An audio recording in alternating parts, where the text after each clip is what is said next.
चलिए, क्या हाल चाल है दोस्तों। तो आज हम शुरुआत करते हैं क्लास 6 का चैप्टर नंबर 4, वस्तुओं के समूह बनाना। अगर आप गौर से देखें तो ये चैप्टर नंबर 4 जो है, ये आपको पुराने एनसीईआरटी के हिसाब से है। ये चैप्टर नंबर 4 हमारा किसके हिसाब से है? पुराने एनसीईआरटी के हिसाब से है। लेकिन अगर नए एनसीईआरटी में आप देखोगे तो यहाँ पर आपको 2 लिखा मिलेगा। मतलब वो हमारा चैप्टर नंबर कितना हो जाता है? 2। केवल चैप्टर का नंबर बदला है, इसमें कोई परिवर्तन नहीं आया है। तो चलिए आज हम देखते हैं वस्तुओं के समूह बनाना। हमने आपको बताया था कि हम आपको एनसीईआरटी का पूरा सीरीज चला रहे हैं, एनसीईआरटी आधार बैच, जिसमें आपको क्या है कि इस एनसीईआरटी आधार बैच में आपको क्लास 6 से लेकर के क्लास 12 का एनसीईआरटी करवाया जाएगा और पूरा का पूरा साइंस आर्ट्स सब कवर करवाया जाएगा। अभी हमारा साइंस का चल रहा है, तो इसके लिए बेहतर तैयारी के लिए चैनल को लाइक करें, चैनल को शेयर करें और सब्सक्राइब करना तो बिल्कुल ना भूलें। तो लाइक, शेयर और सब्सक्राइब ज़रूर करें ताकि हमारा चैनल उन लोगों तक पहुंचे जहां तक बच्चों को ज़रूरत है। और अभी आपको पता है कि ऐसा कोई कंपटीशन नहीं है जिसमें एनसीईआरटी से क्वेश्चन नहीं आता है। अगर आप एनसीईआरटी खुद से पढ़ने बैठोगे तो बहुत सारा टाइम लगता है, लेकिन हमने आपके लिए पहले से टाइम दे करके चैप्टर का निचोड़ क्या है, क्या तैयारी करना है, कहाँ से क्वेश्चन आएगा, इसके लिए हम पूरा तैयार करवाते हैं। ये क्लास 6 है, लगेगा कि सर अधिक चीज़ तो जाना हुआ लगता है, फिर क्यों तैयारी करना है। लेकिन जैसे जैसे क्लास 6, 7, 8, 9 आते जाएंगे, फिर आपको क्या होगा, धीरे धीरे जब हैबिट हो जाएगा, कहते हैं ना आदत बनाना पड़ता है, वही हाल है, आदत बनाना पड़ेगा एनसीईआरटी पढ़ने के लिए। तो चलिए हम आगे बढ़ते हैं, चैप्टर को शुरुआत करते हैं। लेकिन सबसे पहले चैनल को लाइक कीजिए, शेयर कीजिए और सब्सक्राइब जरूर कीजिए। चैप्टर का नाम है वस्तुओं के समूह बनाना। अब वस्तुओं के समूह बनाने में क्या है कि जैसे आप देखते होंगे आपके आसपास जो बहुत सारे वस्तुएं दिखती होंगी, जैसे कुर्सियां, बैलगाड़ियां, साइकिलें। बैलगाड़ी तो अब बहुत कम लोगों को दिखता है। आपको 4 व्हीलर, 2 व्हीलर ये सब दिखता होगा। आपको दिखता होगा आपके घर के किचन में होगा खाना पर पकाने की बर्तन, आपके पास होगा पुस्तक, वस्त्र, खिलौना, जल, पत्थर, बहुत सारा वस्तु आपको देखने को मिलता है। अब क्या है कि इन वस्तुओं का क्या होता है कि किस आकार अलग अलग होता है, आकृति अलग अलग होता है, कह सकते हैं कि रंग अलग अलग होता है, गुण भी अलग अलग होता है। मतलब जितने भी हमारे आसपास के वस्तु हैं, बैलगाड़ी है उसका आकार अलग है, उसका रंग अलग होगा। अगर हमारे पास 4 व्हीलर भी है तो कई सारे रंगों में होगा। 4 व्हीलर में भी कई प्रकार के गुण होंगे। अब हमारे पास साइकिल है, 4 व्हीलर का गुण अलग है, साइकिल का गुण अलग है, फिर खाना पकाने के बर्तन का गुण अलग है। सभी प्रकार का क्या होगा, गुण अलग अलग होगा। अब आपको अगर ऐसा बोला जाए कि आप अपने पास गोल आकृति वाली, ये क्या है हमारा, ये हमारा गोल आकृति की वस्तुएं को पहचानिए, तो आप क्या करेंगे? आपके पास रबर का जो गेंद होगा, फुटबॉल होगा, गोली होगा कंचे का, ये सब हम क्या कर सकते हैं, बता सकते हैं कि इसका आकृति कैसा है, गोलाकार है। लेकिन आपको ये बोला गया कि आप ऐसे जैसे आप फल को भी कवर कर सकते हैं, सेब को, संतरे को, जैसे घरे जैसी वस्तुओं को भी बता सकते हैं क्या है, गोलाकार है। जैसे इस सारे वस्तु में आप बता सकते हैं। लेकिन आपको अगर ये बोला गया कि ऐसे गोलाकार वस्तु का समूह बनाइए जो क्या है, जिसे खाया जा सकता है, तब आप क्या करेंगे, केवल फल का नाम बताएंगे। अब आपको क्या बोला गया? अभी बोला गया था गोल आकृति वाले वस्तु को पहचानिए। अब बोला गया कि प्लास्टिक की बनी वस्तुओं का एक समूह बनाना चाहते हैं। मान लीजिए आपको क्या करना है, एक प्लास्टिक के वस्तु का समूह बनाना है। अगर प्लास्टिक के वस्तु का समूह बनाना है तो आपको अधिकतर अभी जो दिखता होगा वो प्लास्टिक का ही दिखता होगा। जैसे आप नहाने के लिए बाल्टी यूज करते होंगे, आप जो स्कूल लंच बॉक्स ले जाते होंगे, खिलौने आपके होंगे, आप जिसमें पानी पीते होंगे, जिसमें जल रखते होंगे, जल पात्र, आपके घर में जो पाइप लगा होगा, नल होगा, अधिकतर बहुत सारा वस्तु किसका बना हुआ है? प्लास्टिक का वस्तु बना हुआ है। तो हमने क्या देखा कि उनके अगर हम ग्रुप वस्तुओं को समूह करना चाहें, वस्तुओं को अलग करना चाहें, तो क्या कर सकते हैं? हम उनके आकृति के आधार पर अलग कर सकते हैं, वो किससे बने हैं उनके आधार पर अलग कर सकते हैं, और कई प्रकार से हम वस्तु को क्या कर सकते हैं? बांट सकते हैं। ठीक है, हमारे चारों ओर वस्तुएं एक अथवा एक से अधिक पदार्थों से बनी होती है। हमारे आसपास जितने भी वस्तुएं हैं वो क्या होता है कि एक या एक से अधिक पदार्थों से बना होता है। इसमें कई सारे वस्तु आते हैं। ठीक है, चलिए, इस सब में कुछ नहीं है, क्रियाकलाप दिया है और ऐसा कुछ नहीं है कि आपको बोला गया कि कुछ वस्तु जमा कीजिए।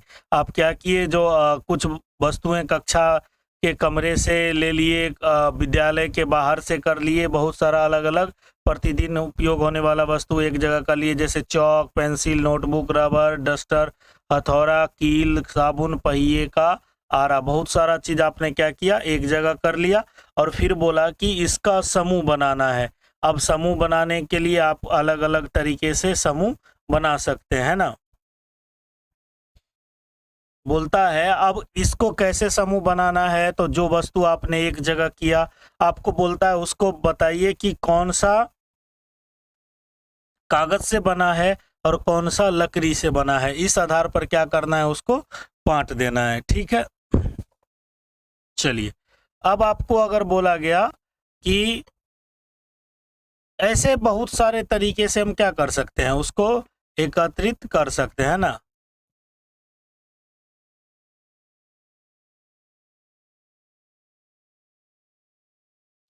ठीक है,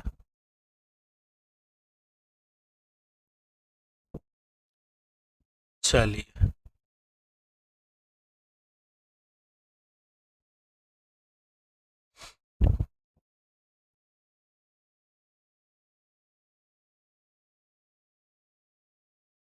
अब हम देखें अगर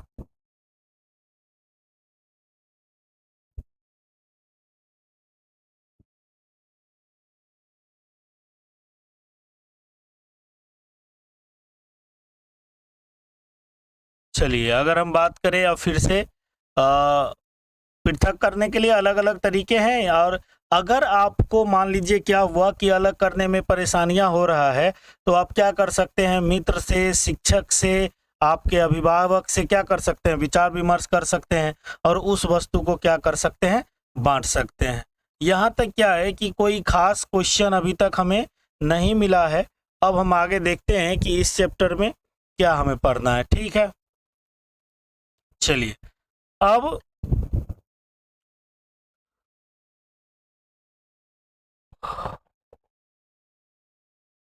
सॉरी, आप ही आ रहा था। क्या है कि एनसीईआरटी जब सोचो, जब हम आपको पढ़ा रहे हैं तब इतना हाफी आता है। जैसे कभी कभी होता है ना कि नींद आने लगेगा, तो क्या लगेगा कि बुक पढ़ना स्टार्ट करो, नींद आने लगेगा, छोड़ो आज कल कर लेंगे। ऐसे करते करते क्या हो गया कि एनसीईआरटी को हमने पोस्टपोन करते चला कि इसका लेक्चर कंप्लीट कराएंगे कराएंगे कराएंगे, और करा ही नहीं पाया। तो इसीलिए क्या अब सीरीज स्टार्ट कर दिए हैं। चलिए, बूझो यह जानना चाहता है कि क्या हमने यह पता लगाया है कि कुछ पदार्थों का उपयोग एक से अधिक प्रकार की वस्तुओं को बनाने में किया जा सकता है। जैसे लकड़ी को ही देख लीजिए, तो सिंपल सा बात है, कई प्रकार का वस्तु बनाया जा सकता है। खाने पीने के लिए में जो बनाते हैं बर्तन, उसके लिए भी उपयोग किया जा सकता है। कुछ सामान रखने के लिए भी किया जा सकता है। आप अगर सोते होंगे तो वो बेड भी किसका होगा? लकड़ी का ही होगा। बहुत सारा तरीके से यूज किया जा सकता है। अगर हम इसमें आगे बढ़ें तो इन पदार्थों में बहुत सारा आप अलग कर सकते हैं। जो लकड़ी से बना होगा, जो कागज़ से बना होगा, जो चमड़े से बना होगा, जैसे बेल्ट होगा, आपका जैकेट होगा, ये सब चमड़े का बना होगा। प्लास्टिक से बना हुआ तो कई सारे बर्तन होंगे।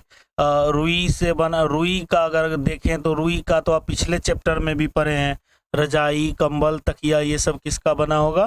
तो रुई का बना होगा, है ना। चलिए, अब हमारा मेन टॉपिक आता है कि अगर आपको एक बात बता दें कि ये जो हमारा पदार्थों के गुण हैं, आपको पता होना चाहिए कि पदार्थों के दो गुण होते हैं। एक हमारा होता है भौतिक गुण। एक कौन सा होता है? भौतिक गुण। और एक कौन सा होता है? रासायनिक गुण, है ना। तो भौतिक गुण और रासायनिक गुण। अगर मान लीजिए क्या है कि अगर पदार्थ में रासायनिक परिवर्तन हो जाएगा तो नया पदार्थ बन जाएगा। तो वहां हम नहीं पढ़ते, हम किसके बारे में पढ़ते हैं? भौतिक गुण के परिवर्तन के बारे में पढ़ते हैं, ठीक है। अब क्या है कि आपको बहुत ज्यादा हाफी आ रहा है। आपको क्या किया गया कि ऐसा कोई आया और बोला भैया ये आपको ना एक ग्लास बनाना है, और वो ग्लास किसका ले लो? कपड़े का ले लो, और उस कपड़े के ग्लास में आप क्या करो? पानी रखो। तो क्या संभव है? क्या हम इस कपड़े से ग्लास बना सकते हैं जिसमें पानी रखा जा सके? नहीं। क्यों नहीं बना सकते हैं? तो उसके जो धागे होते हैं, तंतु होते हैं, उसके बीच बगल में क्या होगा? ज्यादा छिद्र होगा, जिससे क्या होगा? पानी तो पास कर जाएगा। तो हम पानी को नहीं रख सकते हैं, ग्लास की तरह उपयोग नहीं कर सकते हैं। तो अब पूछा गया कि क्या ग्लास बनाने के लिए कांच का यूज किया जा सकता है? शीशा का ग्लास हमने देखा है। प्लास्टिक का यूज किया जा सकता है, प्लास्टिक का ग्लास भी हमने देखा है। धातु यूज किया जा सकता है, स्टील का ग्लास आपने देखा होगा, लोहे का देखा होगा, पीतल का देखा होगा, तांबे का भी मिलता है। तो ऐसा आपने बहुत सारा देखा होगा। तो ग्लास बनाने के लिए भी स्पेशल ही बना सकते हैं, हम हर किसी का ग्लास नहीं बना सकते हैं। अब क्या है, क्यों नहीं बना सकते हैं? तो इसीलिए नहीं बना सकते हैं, इसीलिए नहीं बना सकते हैं कि जैसे ही ये ग्लास कपड़े का में पानी रखेंगे, पानी क्या होगा? ये बाहर आ जाएगा। पानी क्या हो गया? बाहर आ रहा है। और ये पानी बाहर आ जाएगा तो इस गिलास में क्या बचेगा? जीरो, सन्नाटा, कुछ नहीं बचेगा, है ना। अब हमको ऐसा चीज चाहिए, ऐसा चीज से गिलास बनाना है जो पानी को इसमें रोक दे, पानी को इसमें रोक दे। पानी सिर्फ यहीं रहे, पानी यहीं रहे, इसके बाहर वाले पार्ट पानी ना निकल सके, यानी पानी को पास ना होने दे, पानी को पास ना होने दे, ठीक है। अब ऐसा ही एक प्रयोग करके बताया गया कि मान लो आपको क्या किया गया कि एक चूल्हा दिया गया, ठीक है। ये मान लो चूल्हा है, ठीक है, और ये चूल्हा है और इस पर आग जल रहा है, इस पर क्या है? आग जल रहा है, ठीक है।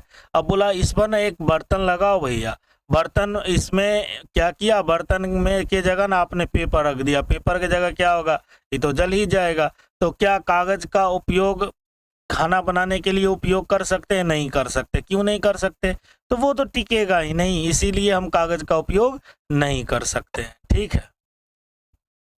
जैसे कपड़े के गिलास से हम पानी नहीं स्टोर कर सकते हैं, पानी नहीं भर सकते हैं, वैसे ही हम कागज का उपयोग करके क्या कर सकते हैं? कागज के पात्र में खाना नहीं बना सकते हैं, ठीक है। चलिए, अब ऐसा अगर देखा गया कि उस पदार्थों के गुण तथा उपयोग की जाने वाली वस्तुओं के प्रयोजन पर निर्भर करता है, यानी हम कह सकते हैं कि अब हम क्या करेंगे? उसके गुण के बारे में पढ़ेंगे। और पहला गुण जो हमको पढ़ना है, पहला गुण हमें पढ़ना है कौन सा? दिखावट। दिखावट में क्या है कि जैसे आप देखोगे तो आपके आसपास जो भी कोई वस्तु होगा वो अलग अलग तरीके का दिखता होगा। देखने में क्या होगा? बिल्कुल अलग होगा। लोहा का अलग होगा, लकड़ी का,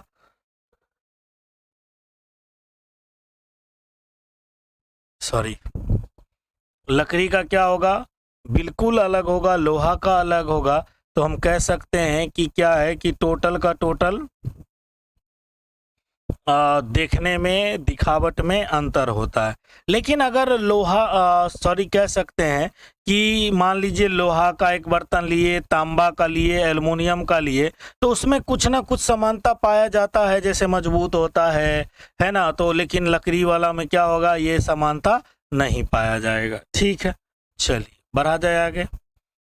अब ऐसा कह सकते हैं कि अगर आप देखे होंगे, मान लो आपको एक गत्ता दिया, लकड़ी दिया, तांबे का तार दिया, एल्युमिनियम की सीट दिया और चौक के ढक्कन दिया। अब बोला बताओ इसमें कोई चमकीला दिखाई पड़ता है। तो आपको पहले एक बात हम बता दें कि आपको अगर हम एक बात बताएं कि कोई भी पदार्थ अगर होता है तो हमने अधिकतर पढ़ा है कि 3 तरह का होगा। कौन कौन सा? एक बांटने का तरीका कई सारा है। हम अगर सिंपल बात करते हैं, एक होगा हमारा धातु, एक होगा अधातु और एक होता है उपधातु। एक क्या होता है? उपधातु। 3 तरह का तत्व आपको नजर आएगा, एक धातु, एक अधातु और एक उपधातु। तो याद रखिएगा, ये जो हमारा धातु होता है ये हमेशा क्या होता है? चमकीला होता है। धातु कैसा होता है? चमकीला होता है। जैसे तांबा हो गया, एल्युमिनियम हो गया, लोहा हो गया, ये सब कैसा होता है? चमकीला होता है। तो याद रखिएगा, जो भी धातु वाला होगा वो कैसा होगा? चमकीला होगा। जैसे आप ये देख लीजिए, ये हमारा धातु यानी तांबा का है और इसमें अगर चमक देखना है तो हम 2 तरीके से कर सकते हैं। या तो इसको ऐसे काट दीजिए या इसको घिस दीजिए। क्या हो जाएगा? ये हमारा चमकीला दिखने लगेगा। ठीक है, चलिए इसमें कुछ नहीं है, बस आगे बढ़ते हैं। चैप्टर बहुत छोटा है, बहुत कम क्वेश्चन बनता है इस चैप्टर से। अब हमारा मेन टॉपिक आना स्टार्ट हो गया है। ये पूरा का पूरा कलर हो गया है, इसीलिए थोड़ा सा उस समय देखा नहीं गया। चलिए कोई बात नहीं, हम उसको हटा दिए करेंगे। अब हम बढ़ते हैं आगे। और आपको ऐसा बोला जा सकता है कि भैया आप क्या करो, हमें ना ऐसा बताओ कि जिसमें चमक हो, धुतिवान और धुति विहीन। ये क्या है पता है?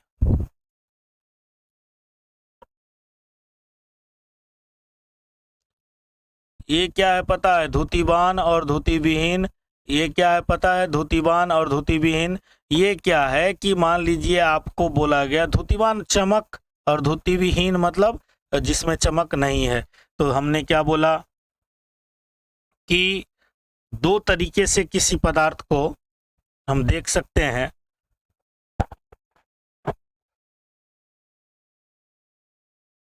दो तरीके से किसी पदार्थ को हम देख सकते हैं कि उसमें चमक है कि नहीं है। चमक और देखने के लिए कैसे पता करेंगे? या तो उसे रगड़ कर देखेंगे और उसे या तो हम देखें काट कर देखेंगे, है ना।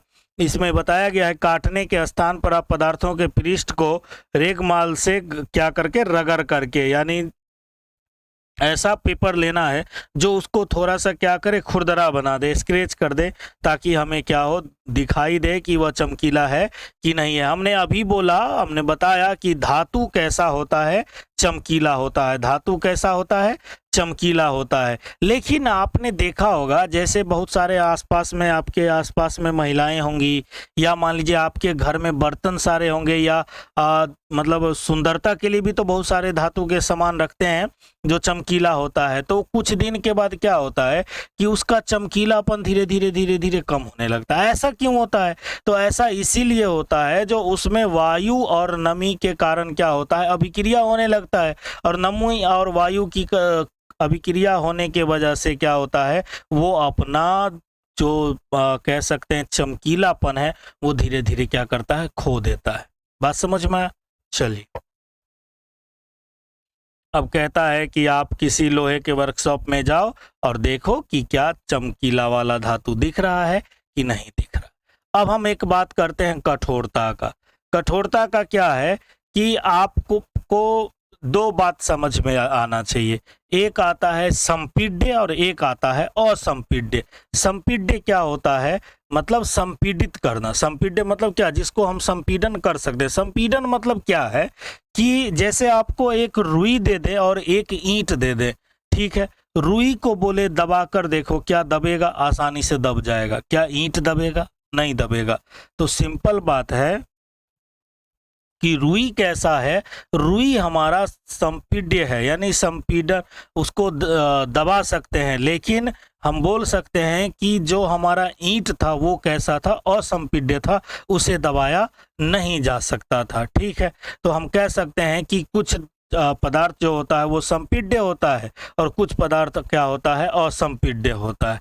ठीक है, अब क्या है कि हमें कैसे पता चलेगा कि कौन सा कोमल पदार्थ है या कौन सा मतलब किसे हम संपीड्य करना आसानी से कर सकते हैं? तो ऐसा बोला गया कि आप क्या करो, एक धातु की चाबी ले लो और इससे क्या करो, उस पर रगड़ स्क्रैच करके देखो, खरोंचने की कोशिश करो। अगर खरोंचा गया तो हम कह सकते हैं कि यह पदार्थ क्या है, आसानी से कह सकते हैं कि आसानी, जबकि आप कुछ पदार्थों को आसानी से खरोच सकते हैं जबकि कुछ अन्य पदार्थ को खरोचा नहीं जा सकता है। तो सीधा सीधा याद रखिएगा कि जिस पदार्थ को संपीडित किया जा सकता है, मतलब दबाया जा सकता है या उसको खरोचा जा सकता है ना, लकड़ी को जैसे क्या कर सकते हैं, खरोचा जा सकता है।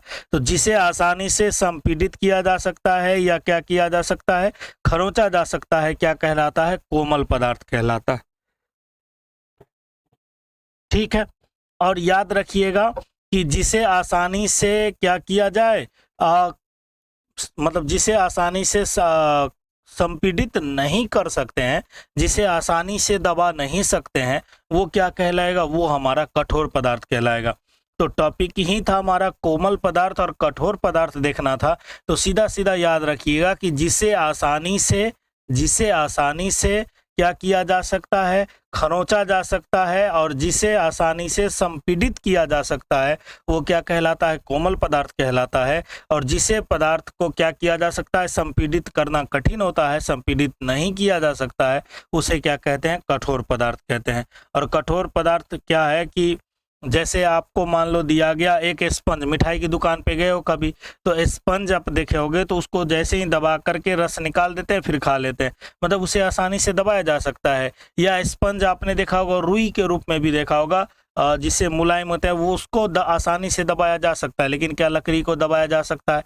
नहीं। जैसे बाइक का सीट आप देखे होगे तो उसे वो दब जाता है जब आप बैठते हो। उसी के जगह आप देखे होगे जब हार्ड सीट रहता है तो कितना मजा आता है जब गड्ढा आता है तो। ठीक है, चलिए, तो हमने बोला दिखावट में गुण हो सकते हैं, जैसे क्या होगा, दिखावट में याद रखिएगा पदार्थों के विभिन्न गुण हो सकते हैं, जैसे वो चमकीला हो सकता है, कठोर हो सकता है, खुरदरा हो सकता है, या कैसा हो सकता है, चिकना हो सकता है, यानी सतह प्लेन हो सकता है। बात समझ में? अभी तक हमें बस यही छोटा छोटा सा ज्ञान मिला है कि कठोर कौन होगा, चमकीला, धातु चमकीला होता है, ये सब ध्यान रखना। अब हमारा आता है विलय। विलय क्या है? जैसे अभी गर्मी का मौसम चल रहा है, आपको 2 गिलास दिया गया, आपको 2 गिलास दिया गया और 2 गिलास में आपको 2 गिलास में बोला गया कि आपको 2 गिलास में ये बोला गया कि इसमें क्या करो, जल घोल दो, इसमें क्या करो, जल घोल दो। ठीक है, इसमें जल लगा दो, जल दे दिए, इसमें भी क्या करो, जल दे दो, यानी इसमें भी पानी दे दो, पानी हमने इसमें दे दिया। ठीक है, और जैसे ही पानी हमने दे दिया, जैसे ही इसमें हमने पानी दे दिया, इसमें पानी दे दिया, अब बोला इसमें ना क्या करो, नमक मिला दो, क्या करो, नमक मिला दो। और दूसरा को बोला गया भैया तुम इसमें ना बालू मिला दो, क्या करो, बालू मिला दो। अब बताओ क्या इसमें नमक घुलेगा? बिल्कुल घुल जाएगा सर, नमक हमें कहीं दिखाई नहीं देगा, लेकिन बालू इसमें दिखाई देगा, ये पूरा का पूरा नहीं घुलेगा। तो सीधा सीधा मानिएगा, जो मतलब क्या है, घुल जाएगा उसे कहते हैं विलय, और जो नहीं घुलेगा उसे क्या कहते हैं, अविलय। जो घुल गया उसे क्या कहेंगे, विलय, और जो नहीं घुलेगा उसे क्या कहेंगे, अविलय कहेंगे। अब हमने क्या बताया, आपको याद रखना है कि भैया ये जो हमारा बर्तन है, इसमें हमने, इसमें देखिए इसमें क्या था, ये हमारा जल था, ये क्या है, जल है। तो और इसमें हमने क्या मिलाया, नमक मिलाया। तो याद रखिएगा, इसमें याद रखने के लिए है कि इसमें ये ध्यान रखना है कि ये जो हमारा जल कहलाता है, ये जो हमारा जल है, जल में घोला गया है तो इसको बोलते हैं विलायक। इसको क्या बोलते हैं, विलायक। ठीक है। और इसको क्या बोलते हैं, नमक को घोला गया है, इसीलिए इसे बोलते हैं विलय। इसे क्या बोलते हैं, विलय। तो याद रखिएगा कि विलय कौन होता है, जिसे घोला जाता है, और जिसमें घोला जाता है उसको क्या बोलते हैं, विलायक। और ये जो बर्तन में हमें प्राप्त हुआ है, इस बर्तन में जो प्राप्त हुआ है उसे कहते हैं विलयन। उसे क्या कहते हैं, विलयन कहते हैं। बात समझ में आया। जो घुलकर शरबत आपने बनाया ना, तो ये शरबत क्या कहलाया, विलयन। पानी क्या कहलाया, विलायक। और जो नमक को हमने घोला है उसको हमने क्या बोला, विलय। ठीक है। अब एक बात याद रखिएगा, इसका एक और नाम यूज कर लिया जाता है बहुत सारे जगहों पर, और पता नहीं चलता है कि सर इसको क्या लिखा जाए। तो ये याद रखना है कि जैसे हमारा ये है नमक है, विलय है, तो इसको हम घुल्ले के नाम से भी बुलाते हैं। क्या बुलाते हैं, घुल्ले। इसको क्या बोलते हैं, घोलक। इसको क्या बोलते हैं, घोलक। और इसको क्या बोलते हैं, घोल। जैसे गांव घर में बोलता होगा, घोल तैयार करो तो सीमेंट का, मतलब क्या करो, विलयन तैयार करो, पानी और सीमेंट का। बात समझ में आया। चलिए अब इसी को हम आगे बढ़ाते हैं। हमने बोला ना कि इसमें क्या किया, इसमें हमने नमक मिलाया था, नमक मिलाए थे तो क्या हो गया था, गायब हो गया था, नमक दिखाई नहीं दिया था, यानी पूरा का पूरा घुल गया। और नमक इसमें क्या था, इसमें बालू मिलाए थे। बालू मिलाने पर देखिए ये हमारा जो दिख रहा है, ये बालू दिख रहा है, और इसमें आपको कहीं कुछ नहीं दिखाई देगा। ये हमारा क्या है, विलयन है। ठीक है। ये हमारा इसमें घुलनशील था, इसमें क्या घुलनशील नहीं है। तो हम कह सकते हैं, इसमें देखिए नमक जल में पूर्णतः लुप्त हो जाता है, यानी घुल जाता है। चीनी जल में पूर्णतः लुप्त हो जाता है, यानी घुल जाता है। बालू जल में पूर्णतः नहीं घुलता है, यानी लुप्त नहीं होता है। चौक पाउडर जल में घुल जाएगा, लुप्त हो जाएगा। लकड़ी का बुरादा जल में नहीं घुलेगा, यानी ये लुप्त नहीं होगा। बात समझ में आया। तो हम कह सकते हैं कि कुछ पदार्थ जल में पूर्णतः लुप्त हो गए, पदार्थ घुल गए, यानी विलीन हो गए, मिल गए, तो हम क्या कहते हैं, ये पदार्थ जल में कैसा है, विलय है। जल में कैसा है, विलय है। यानी ये जो हमारा नमक था, ये कैसा था, नमक हमारा विलय था। नमक हमारा क्या था, विलय था। ये जल में घुलने वाला है। लेकिन जैसे ही हमने बोला कि अन्य पदार्थ जल के मिश्रित होते हैं तथा काफ़ी समय तक गिलास में विलोपित पड़े रहने पर भी जल में नहीं घुलते हैं। जैसे हमने बोला कि यहाँ पर आप बालू ले लो और बालू को जल में घोलो, नहीं मिलेगा। इसको क्या बोलेंगे, इसको बोलेंगे अविलय। इसको क्या बोलते हैं, अविलय बोलते हैं। सीधा सा ध्यान रखना है कि विलय क्या होता है, विलय वो होता है जिसे जल में, जो जल में आसानी से घुल जाता है, और अविलय क्या होता है, जो जल में आसानी से नहीं घुलता है। ठीक है। अब कुछ ऐसा चीज है जैसे क्या द्रव भी जल में विलीन हो सकते हैं। अभी तक हमने जो भी आपको बताया, अभी तक आपने बोला था ना पदार्थ के कितने अवस्था होते हैं, तो आप लोग को ये आगे पढ़ाया जाएगा कि पदार्थ के 3 अवस्था होते हैं। पदार्थ का जब वर्गीकरण करेंगे तो आगे कई प्रकार से, 2 प्रकार से वर्गीकरण करते हैं। अभी सिर्फ समझना है कि पदार्थ के 3 अवस्था होंगे। कौन कौन सा, हमारा होगा द्रव, एक होगा ठोस, एक हुआ हमारा ठोस, एक हुआ द्रव, और एक होगा हमारा गैस। ठोस, द्रव और गैस। तो हमने अभी जो चीनी नमक जो भी लिया, ये तो आपको ठोस के रूप में लिया ना, और पानी को द्रव लिए थे तो ठोस को मिलाए थे द्रव में। अब हम द्रव और द्रव को मिला रहे हैं। ये क्या मिलाए थे, ठोस और द्रव को मिलाए थे। अब हम द्रव और द्रव को मिला रहे हैं। तो द्रव और द्रव को जो मिला रहे हैं, तो जैसे हमारा सिरका हुआ, नींबू का रस हुआ, सरसों का तेल हुआ, नारियल का तेल हुआ, किरोसिन हुआ, ये क्या है, ये हमारा तो द्रव है, और ये जो द्रव है क्या सिरका भली भांति मिश्र होता है? मिश्र हो जाता है। नींबू का रस आप शरबत में डालते होंगे, पूरा मिश्रित हो जाता है ना, तो मिश्रित हो जाता है। लेकिन सरसों का तेल मिश्रित होगा क्या? नहीं होगा। वो क्या होगा, बर्तन में, जैसे बर्तन ये रहेगा और ये हमारा क्या रहेगा, जल रहेगा, और इसके ऊपर जो है तेल का क्या होगा, परत जम जाएगा। इसके ऊपर क्या होगा, तेल का एक परत जम जाएगा। ये मिलने वाला नहीं है। नारियल का तेल भी नहीं मिलेगा, केरोसिन भी नहीं मिलेगा। ठीक है, चलिए देखिए यहाँ आपको दिख रहा है ना, ये जल में पूरा घुल गया है, लेकिन यहाँ देखिए ये हमारा परत यहाँ पर क्लियर दिखाई दे रहा है, तेल जल में नहीं घुलता है। अब द्रव द्रव का बात कर लिए, तो क्या हम गैस को बात कर सकते हैं कि सर क्या गैस जो है वो द्रव में घुल सकता है क्या? बिल्कुल घुल सकता है। अगर गैस द्रव में नहीं घुलता तो आप जो देखते हैं कि मछलियां, जल में रहने वाले जीव जंतु लेते हैं ना, सांस लेते हैं, वो कहाँ से लेते हैं? तो जल में जो ऑक्सीजन घुल जाता है, जल में जो ऑक्सीजन घुल जाता है, इसी ऑक्सीजन को तो वो सांस के रूप में लेते हैं। इसी ऑक्सीजन को किस रूप में लेते हैं?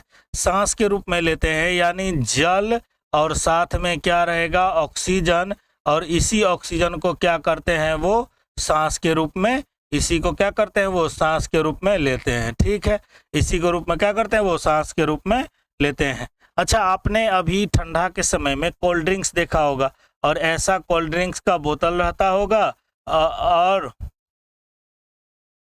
और कोल्ड ड्रिंक्स का बोतल में जैसे ही खोलते होंगे क्या होता होगा, मारता हुआ टक से आवाज खुल जाता होगा, पीने में बहुत मजा आता है।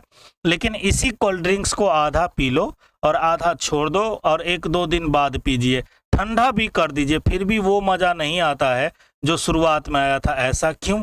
ऐसा क्यों होता है? तो इसमें CO2 गैस मिला होता है। किसमें? इसमें। और वो किसके अनुसार? हेनरी के नियम के अनुसार। ठीक है, चलिए। तो याद रखिएगा कि सभी गैसें जल में विलीन नहीं होती है, कुछ गैस जल में विलीन होती है। अब हम बताते हैं आपको कि जैसे अब बारिश का मौसम आने वाला है, तो बारिश के मौसम में क्या कीजिए आप, एक सूखा पत्ता फेंक दीजिए पानी में, और एक लोहा का टुकड़ा फेंक दीजिए। क्या होगा? लोहा का टुकड़ा जल में तैरेगा? नहीं सर, वो पानी में डूब जाएगा। लेकिन पत्ता क्या है हमारा, जल में तैरते रहेगा। जैसे सब्जी वगैरह फेंक दीजिए तो क्या होगा, जल में तैरते रहेगा। तो कह सकते हैं कि कुछ पदार्थ क्या होता है, जल में तैरते हैं, और कुछ पदार्थ क्या होता है, जल में डूब जाते हैं। जैसे किसी तालाब की सतह पर गिरी सूखी पत्तियां व कंकड़ जो आप इसी तालाब में फेंक देते हैं, शहद की कुछ बूंदे जिन्हें आप गिलास के जल में डाल देते हैं, इन सब का क्या होता है? सूखी पत्ती जैसे ही डालते हैं, जब तक भींगता नहीं है, सूखा हुआ है, वो जल पर तैरता रहेगा, वो डूबेगा नहीं। कंकड़ क्या होता है, जल में डूब जाता है। शहद की बूंदे क्या होती है, पानी के ऊपर ही तैरता रहता है, डूबता नहीं है। ठीक है, चलिए अब हम बात करते हैं पारदर्शिता के बारे में। पारदर्शिता के बारे में क्या है कि मान लीजिए कोई जैसे क्या कह सकते हैं कि कोई एक ये वस्तु है, ठीक है, क्या ये कोई एक ये वस्तु है, और यहाँ आपकी आंखें, ये आपकी आंखें, इसको देखना है। तो जैसे ही लाइट इसके आस पार हो जाएगा, तब ना आपको इसका, यहाँ को अगर कोई वस्तु रखा हुआ है, या मान लीजिए यहाँ पर कोई है, ये आपको दिखाई देगा। कैसे दिखाई देगा? जब इसके आसपास क्या होगा, लाइट पार हो जाएगा। मतलब हम कह सकते हैं कि सर इस पदार्थ के थ्रू, यानी हम कह सकते हैं कि इस पदार्थ के द्वारा इसको देखा गया, इसके आर पार, तो हम कह सकते हैं ये हमारा क्या होगा, पारदर्शी होगा। क्या कहलाएगा? ये हमारा कैसा होगा, पारदर्शी होगा। ये वस्तु कैसा होगा, पारदर्शी होगा। अब अगर हम बात करें, सीधा आपको हम बताते हैं कि 3 कंडीशन लीजिए। 3 कंडीशन में क्या है कि एक कंडीशन नंबर 1 देखिए, कंडीशन नंबर 2 देखिए, कंडीशन नंबर 3 देखिए। इस पिक्चर से आपको तीनों का तीनों समझ में आ जाएगा। इस पिक्चर में अगर आप देखो तो इसका शकल नहीं दिख रहा है। मतलब सर इस बर्तन के आर पार हम इसको नहीं देख सकते हैं, तो कह सकते हैं कि ये कैसा है, ये हमारा अपारदर्शी है। मतलब इसके आसपास नहीं दिखा सकता है, अपारदर्शी है, इसके आसपास नहीं देख सकते हैं, इसीलिए इसको क्या बोलते हैं, अपारदर्शी। लेकिन अब यहाँ कंडीशन नंबर इसमें चले आइए, यहाँ अगर गौर से बात कीजिए तो इसका भाई का चेहरा दिख रहा है। मतलब भैया ये कैसा है, ये हमारा पारदर्शी है। ये कैसा है, ये हमारा पारदर्शी है। पार मतलब उसके आर पार और दर्शी मतलब दिख रहा है, मतलब पारदर्शी इसको पार करके दिख रहा है। लेकिन ये जो हमारा है इसमें सर दिख भी रहा है और नहीं भी दिख रहा है। मतलब धुंधला धुंधला सा दिख रहा है, क्लियर नहीं दिख रहा है। तो इसको क्या बोलते हैं, इसको बोलते हैं पारभासी। इसको क्या बोलते हैं, पारभासी। मतलब सीधा सा याद रखिएगा, 3 तरह का होगा। जिसके आर पार देख सकते हैं पारदर्शी, जिसके आर पार नहीं दिख सकते हैं अपारदर्शी, और एक होता है पारभासी, मतलब जिसके आर पार स्पष्ट रूप से दिखाई नहीं देगा। जैसे मान लीजिए क्या है, मिठाई दुकान पर गए हैं आप लोग और मिठाई दुकान पर देखते हैं, या चॉकलेट के डब्बा में, स्कूल के सामने चॉकलेट का देखे होंगे दुकान रहता है और उस दुकान में ये डब्बा है, डब्बा में चॉकलेट रखा होता है और बच्चा दूर से ही देख लेता है यही चॉकलेट चाहिए। क्यों ऐसा बर्तन में रखा जाता है, क्योंकि बच्चा को दूर से ही दिखाई दे, वो जैसे ही आएगा इसी चॉकलेट को देखकर खरीदेगा, दुकान पर आएगा। मतलब ये कैसा बर्तन है, ये सर पारदर्शी है। ये कैसा है, ये हमारा पारदर्शी है, इसके आर पार दिखाई दे रहा है। अब मान लीजिए क्या है कि अब कुछ ऐसा बक्सा दिया और बक्से के अंदर कुछ रखा हुआ था या कार्टून के अंदर रखा हुआ था, इसके आसपास इसमें क्या मिठाई है नहीं पता चलता है ना, जब तक पैकेट को ना खोलो। पैकेट को खोलते हो तो अच्छा ये वाला मिठाई है, बहुत अच्छा होगा, इसके आर पार नहीं दिखेगा, यानी कैसा है, ये अपारदर्शी है। ये कैसा है, अपारदर्शी है। ये कैसा है, अपारदर्शी है। ठीक है। अब क्या है कि जैसे आप देखते होंगे सैलून वगैरह में जाते होंगे तो उसके शीशा के आर पार आपको स्पष्ट रूप से दिखाई नहीं देता, गेट पर नहीं लगा होता है दिखावटी के लिए। आप बहुत सारे मूवी में आप देखते होंगे, बाथरूम के शीशा देखते होंगे, अंदर लगेगा कि कोई है, लेकिन कौन है, क्या है, कैसे है, वो क्लियर दिखाई नहीं देता है। उसको क्या कहते हैं, पारभासी। और एक बात और याद रखिएगा कि उसको कैसे हम कह सकते हैं, तो एक यहाँ पर आपको प्रयोग दिखाया गया है, यहाँ पर आपको प्रयोग दिखाया गया है कि एक पेपर लीजिए और पेपर पर क्या कीजिए कि तेल डाल दीजिए या मक्खन डाल दीजिए, इसको फैला दीजिए। क्या होगा, जैसे देखते होंगे किसी पेपर में तेल मिल जाता है तो देखते होंगे उसके आर पार क्या होता है, स्पष्ट रूप से तो दिखाई नहीं देता, लेकिन धुंधला धुंधला सा दिखाई देता है। उसे क्या कहते हैं, पारभासी दिखाई देते हैं, स्पष्ट दिखाई नहीं देता है। तो हम बहुत सारे वस्तु को इस तरह से भी बांट सकते हैं कि कुछ वस्तु अपारदर्शी होगा, कुछ पारदर्शी होगा और कुछ पारभासी होगा। याद रहेगा। चलिए अब एक बात बताइए कि क्या टॉर्च का प्रकाश आपकी हथेली से गुजरता है? सर गुजरता है। क्या आपको ये स्पष्ट रूप से दिखाई देता है? तो आपको बताना है कि ये क्या आपकी हथेली अपारदर्शी है, पारदर्शी है या पारभासी है। आपको कमेंट में जवाब देना है कि ये क्या होगा। आपकी हथेली जो है ये वाला, ये कैसा है सर, ये पारदर्शी है, अपारदर्शी है या पारभासी है, क्या है, ये आपको क्लियर बताना है। चलिए चैप्टर के अंतिम पायदान पर हम आ गए हैं। हमने सीख लिया कि पदार्थों की अपनी विभिन्न दिखावट होती है, इनके जल अथवा अन्य द्रवों में मिश्रित होने के ढंग भिन्न भिन्न होते हैं। वे जल में तैर भी सकते हैं, डूब भी सकते हैं, पारदर्शी भी हो सकते हैं, अपारदर्शी भी हो सकते हैं, पारभासी हो सकते हैं। यानी पदार्थों का समूहन उनके गुणों में समानताओं अथवा विभिन्नताओं के आधार पर किया जा सकता है। बात समझ में आया। हमें पदार्थों के समूह में रखने की क्या जरूरत है। अब मान लीजिए जैसे आप स्कूल जाते होंगे और स्कूल में देखते होंगे, ये अगर मान लीजिए ये हमारा स्कूल है और ये हमारा फील्ड है, तो तो यहाँ क्या है कि 2 लड़का गया और यहाँ पर आपको क्या है प्रार्थना करा रहा है, ये आपको प्रेयर करवा रहा है। तो आप क्या करते हो, इस लाइन में खड़े होते हैं, इस लाइन में खड़े होते हैं, इस लाइन में खड़े होते हैं, इस लाइन में खड़े होते हैं। सर ये कैसे लाइन में खड़े होते हैं? तो बहुत सारे स्कूल में इसको वर्ग वाइज बांट दिया जाता है, बहुत सारे स्कूल में इसको हाइट के वाइज बांट दिया जाता है, इधर लड़कों का लाइन, इधर लड़कियों का लाइन, मतलब बहुत सारे गुणों के आधार पर इसको लाइन में हम बैठा सकते हैं। जैसे आप ट्रेन में जाते होंगे तो ये मान लीजिए ट्रेन के कई सारे बोगी है ना, 1 बोगी, 2 बोगी, 3 बोगी। ये मान लीजिए जनरल डब्बा है, ये क्या है स्लीपर है, ये क्या है थर्ड एसी है, ये क्या है सेकेंड एसी है, ये क्या है फर्स्ट एसी है। मतलब जो जैसे पैसा दिया था उनको वैसे बैठने को मिलेगा। मतलब अपने सुविधा के लिए क्या कर सकते हैं, इसको हम क्या करते हैं, समूह में बांटते हैं।